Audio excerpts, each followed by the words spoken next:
Good evening everyone. শতাব্দীর কিচেনে আপনাদের সবাইকে স্বাগত জানাই। আজকের রেসিপি টক ঝাল মিষ্টি রাজেশ্বরী কাতলা। রেসিপিটি যদি একবার বানান, আমি 100% গ্যারেন্টি দিয়ে বলতে পারি যে আপনারা এই রেসিপির প্রেমে পড়ে যাবেন। খুবই সহজ পদ্ধতিতে রেসিপিটি হয়ে যায়। যদি রেসিপিটি ভালো লেগে থাকে তাহলে সাবস্ক্রাইব করে পাশে থাকার অনুরোধ রইল।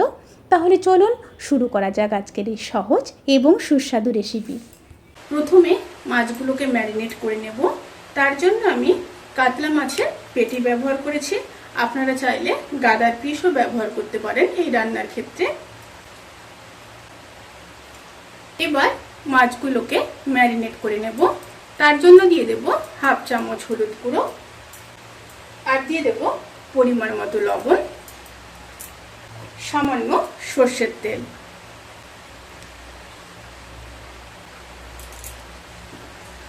মাছগুলোকে খুব ভালোভাবে ম্যারিনেট করে নিতে হবে।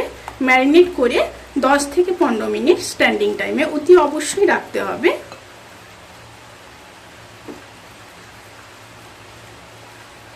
মাছগুলো ম্যারিনেট করা হয়ে গেছে। এরপর একটা মশলা রেডি করে নেব। তার জন্য নিয়ে নেব 1 চামচ হলুদ সর্ষে, 1 চামচ কালো সর্ষে, 1 চামচ পোস্ত, আর দিয়ে দেব 1 চামচ আমচুর পাউডার। দিয়ে একটা স্মুথ পেস্ট রেডি করে নেব। এবার কড়াইতে সর্ষের তেল দিয়ে দেব।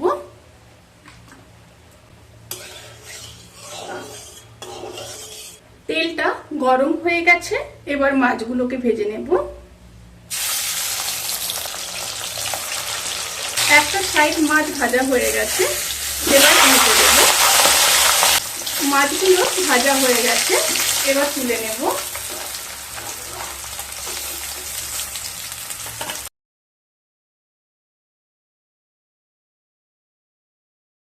এইভাবে সমস্ত মাছগুলোকে ভেজে নেব।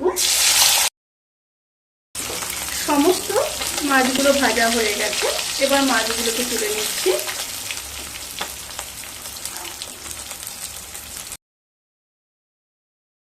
এবার ওই তেলের মধ্যে 2টো শুকনো লঙ্কা, হাফ চামচ 5 ফোড়ন,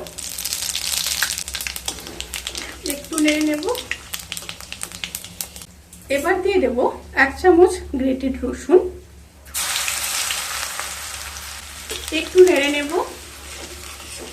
রসুনগুলো যখন ভাজা ভাজা হয়ে যাবে সেই সময় দিয়ে দেব একটা পেস্ট করে রাখা বড় সাইজের পেঁয়াজ।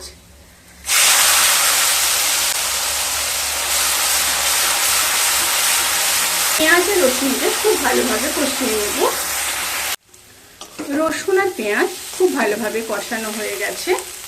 এবার দিয়ে দেব পরিমাণ মতো লবণ, হাফ চামচ হলুদ গুঁড়ো, হাফ চামচ লঙ্কার গুঁড়ো, আর দিয়ে দেব পেস্ট করে রাখা মশলা। দিয়ে খুব ভালোভাবে মিশিয়ে নেব।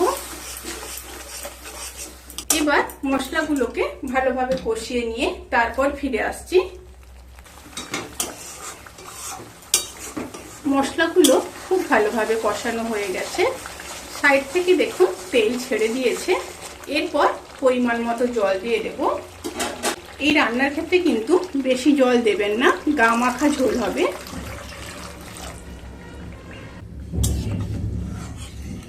আবারও ভালোভাবে মিশিয়ে নেব। এবার ফুটে আসা পর্যন্ত অপেক্ষা করব।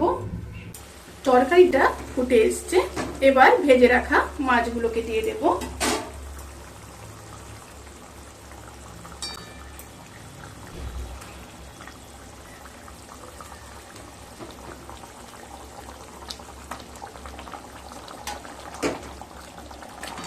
ভালোভাবে মিশিয়ে নেব।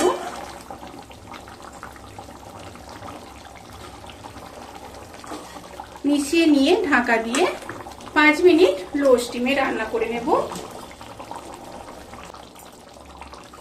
রান্নাটা প্রায় হয়ে এসছে। এবার ওপর থেকে 2টো চেরা কাঁচা লঙ্কা আর সামান্য সর্ষের তেল দিয়ে দেব।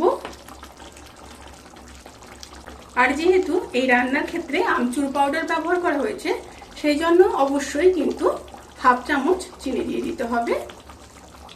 এবার সমস্ত উপকরণগুলোকে খুব ভালোভাবে মিশিয়ে নেব। মিশিয়ে নিয়ে গ্যাস অফ করে ঢাকা দিয়ে 10 থেকে 15 মিনিট স্ট্যান্ডিং টাইমে রেখে তারপর সার্ভ করব। রেসিপিটি কেমন লাগলো প্লিজ কমেন্ট করে জানাতে কিন্তু ভুলবেন না। যদি ভালো লেগে থাকে তাহলে সাবস্ক্রাইব করে পাশে থাকা বেল আইকন প্রেস করে নোটিফিকেশান অল করে রাখবেন। তাতে করে আমি যত রেসিপি দেব সমস্ত লিঙ্ক আপনাদের কাছে পৌঁছে যাবে।